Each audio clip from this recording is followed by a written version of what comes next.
student. I am going to start a new module, that is third module, that is about design. So it's a very important phase in software or information system development cycle.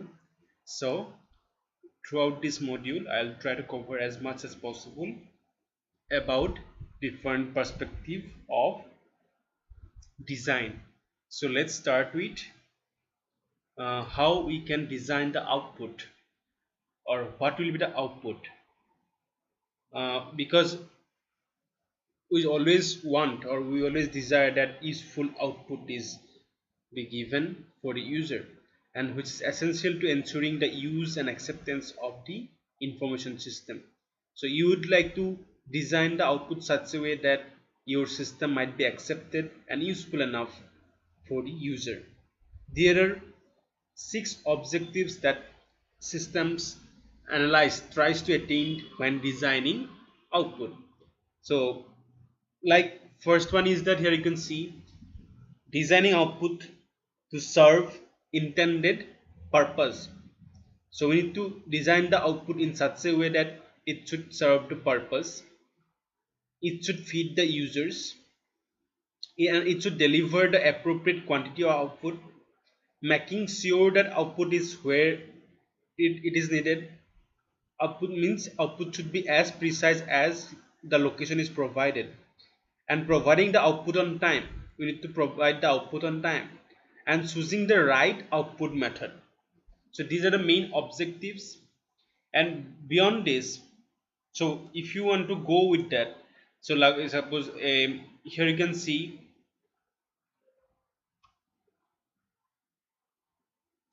so all output should have a purpose, obviously. So during the information requirements determination phase, when we try to go through that phase of information requirements or gathering the information or fact gatherings phase, or when we go for analysis, the system analyst finds out what user and organizational purpose exists. Output is when designed based on those purpose. So whatever information or whatever requirements we have analysis in the requirement analysis phase, we need to give, or we need to fulfill those purpose. You will have numerous opportunities to supply output simply because the application permits you to do so. Remember that the rule of the purposiveness, so uh, you might have numerous opportunities to supply output simply because the application might or permits you to do so.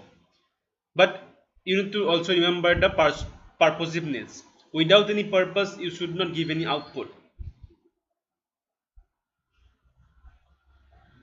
If output is not functional or required one, it should not be created. Because when you create any output, it might cost time and resources. So you try to be cautious in that time, in that point. And also you should be able to, or you should be design the output in such a way that it fit the users. It is more practical to create user specific or user customizable output when designing for a decision support system or any highly interactive application, such as those using web as a platform. Whenever you are trying to design any software or system using web platform or any website or any web page, you try to build you try to give those outputs which might be very user specific or user customizable, and in that way only your application or your platform or your system might be very helpful or essential one, and thus it make it successful. It is still possible, however, to design output to fit a user task and function in the organization, which led us to the next objective, that is delivering the appropriate quantity of output. You should not deliver more than the required, or you should not deliver lesser than the required to the user, because it's always related with the cost and resources. And you also need to make sure the output is output should be where it is needed. Output is often produced at one location and distributed to the users. Obviously, in many cases, in many situations, in many systems, we try to do that. We try to go for distributed. We might create the output in some location, and we might display the output in some other location. The increase in online screen display output that is personally accessible has cut down somewhat on the problem of distribution, but appropriate distribution is still an important objective for any system analyst. To be useful and useful, to be used and useful, output must be presented to the right user, not the wrong user. And next one is providing the output on time. So that is obviously, that is from the literal means you can understand. We need to provide the output on time. Also, we need to choose the right output method, means how we are going to output, or what method we will use to give the output. That should be right one, and that we have to choose that thing in the right way.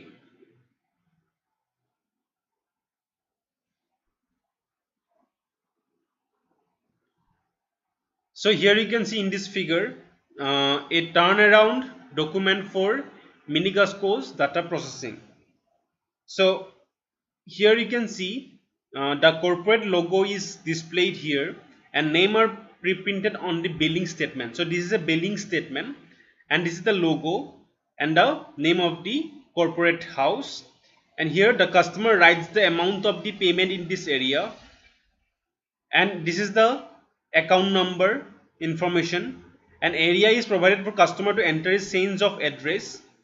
So any address that you want to add, new address might be, and information about the account is printed by computer, that is here.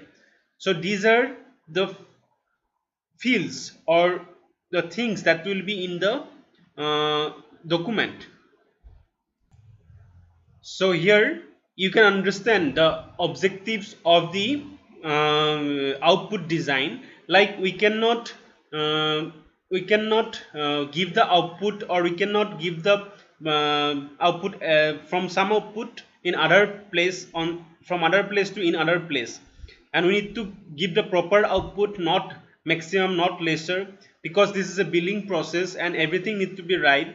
And you should not, like here you can see, we need to provide this type of billing output or billing information in time also. And also these things need to be fit for the users, so that every information is can be given, every possible information can be given to the user. And also we need to find the right way to give this output, otherwise it will not be fitful enough. And also we need to provide appropriate quantity of, or exact quantity of the output, because like suppose here you can see, if you give some inappropriate value here, then it will lead to error. So there are various technologies involving around the output, that is here you can see. It might be printer, it might be display screen, it might be audio output and podcasts, it might be DVD, CD-ROM, CD-ROM, and according to that there are various advantages and disadvantages. And we are using this type of output method throughout the ages for our any information system design.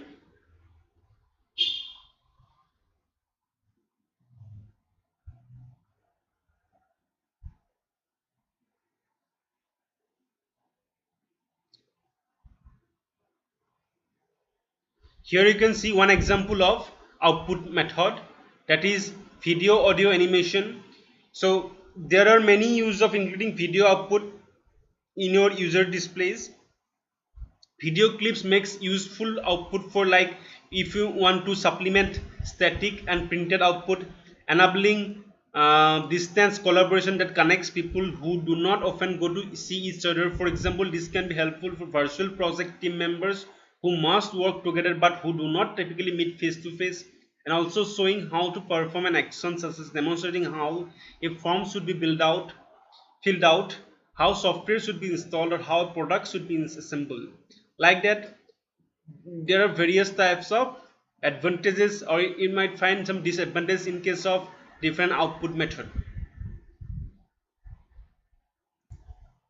So here is another example. Suppose when you design a website, it is important to choose a metaphor that can be used throughout the site. This is example from Merchants Bay. That is one shopping e-shopping website employs a nautical theme. Here you can see the description about this. Examine the website shown in the figure 11.4 for an economic company called Merchants Bay. The web design is attuned to the intended users of wholesale gift site. The e-commerce company's website is uh, powered by patented negotiating algorithm in which users submitted bids.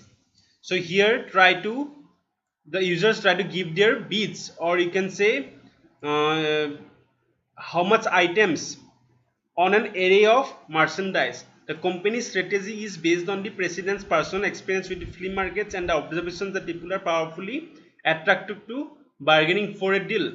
So that is why the website intentionally invokes a cluttered feel similar to what one gets walking through flea market. The site is intended for customers who frequent flea market in person. They are known to be collectors, gregarious and curious by nature. The website is a profusion of colors, includes a variety of sale signs in a mixture of lettering, and even incorporates video that provides new layers and colors and accents. So you can see, so that thing here you can see how we design the output, how we'll provide the output. That is a very big thing to understand, because in that way only we can extract the, or we can attract the customers. Again, you can notice that companies catch purchases purveyor of good stuff. So here you can see,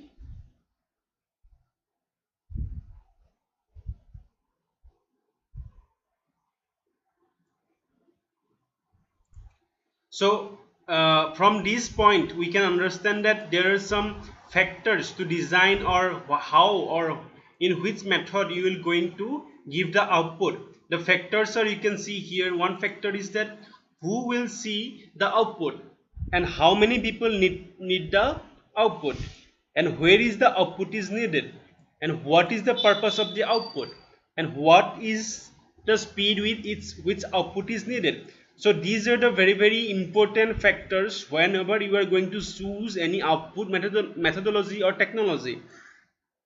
The output methodology might be printer, might be CD-ROM, might be website, might be any electronic gadgets, or like that. But which one you will choose, that will be rely upon this type of factors, like who will see the output, and how many people will see the output or need the output, and where is the output needed, what is the purpose of the output, or what is the speed with which output is needed, or how frequently will the output be accessed, and how long will the output be stored, under what special regulations is the output produced, stored and distributed, and what are the initial and ongoing cost of maintenance supplies, and what are the human and environment requirements. These are lots of factors might be carried out to develop any or to choose any output technology.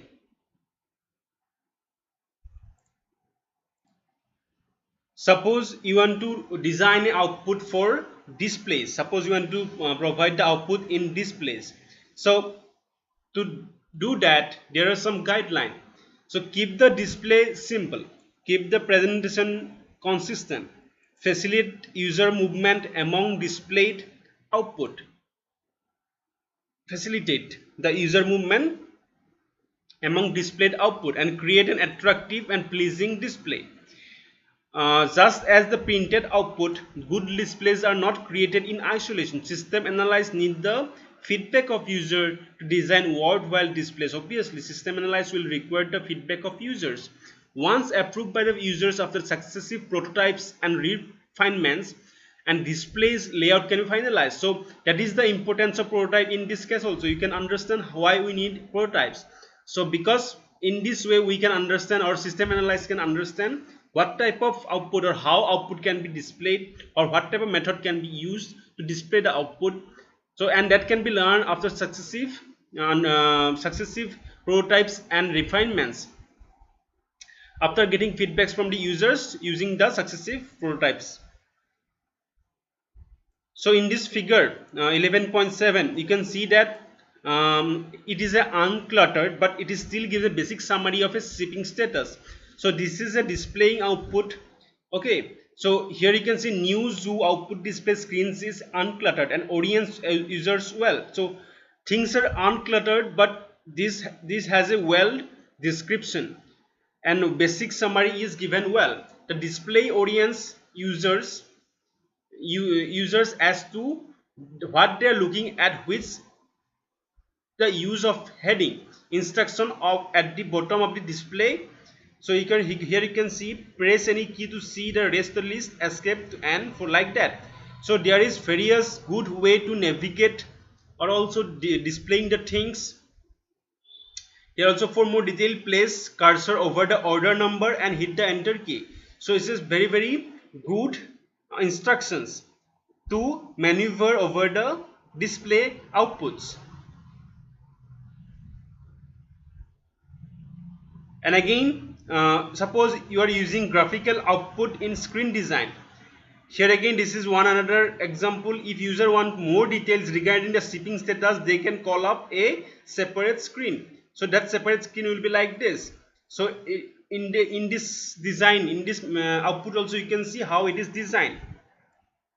So in designing a graphical input, in designing a graphical output, the system analyze any user involved in the design prototyping must determine these points: the purpose of the graph, the kind of data need to be displayed, and its audience, what are the audience and the effects on the audience of different kinds of graphical input. So these are the things need to be understand on feedbacks need to be gathered about these points.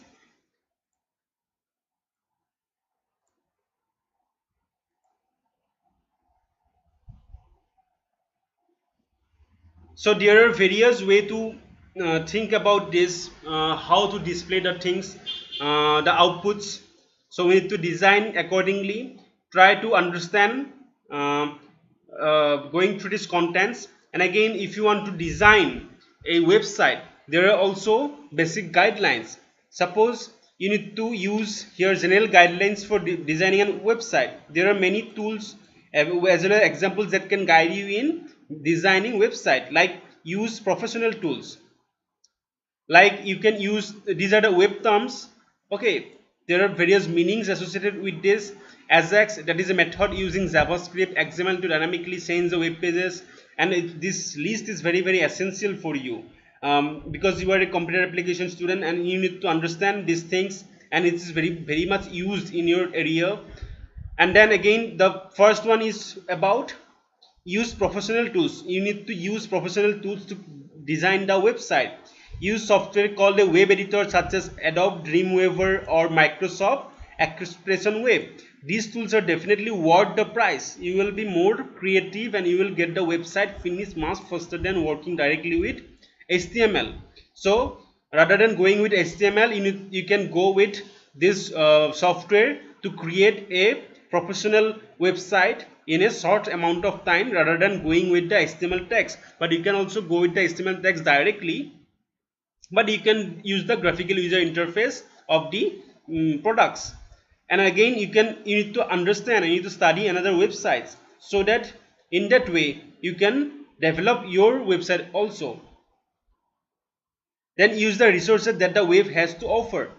You need to offer, or you need to use the resources that the web has to offer. So whatever resources the web can offer, you need to use those things. Look at the website that gives hint on designing. On such sites, useit.com, there is this example of such site to understand how we can go with the resources.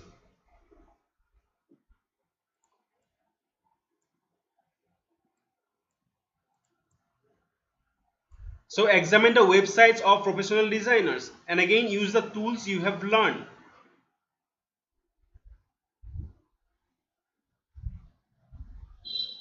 So there are many different approaches to creating websites. Coders want as much control over the HTML codes as possible, but many designers are not really that interested in tweaking the code. Obviously, good designers want to be able to include many different items in both graphics and text, rotate and enhance images, format them in carefully throughout designs, make them appear just right in any browsers and in any resolution.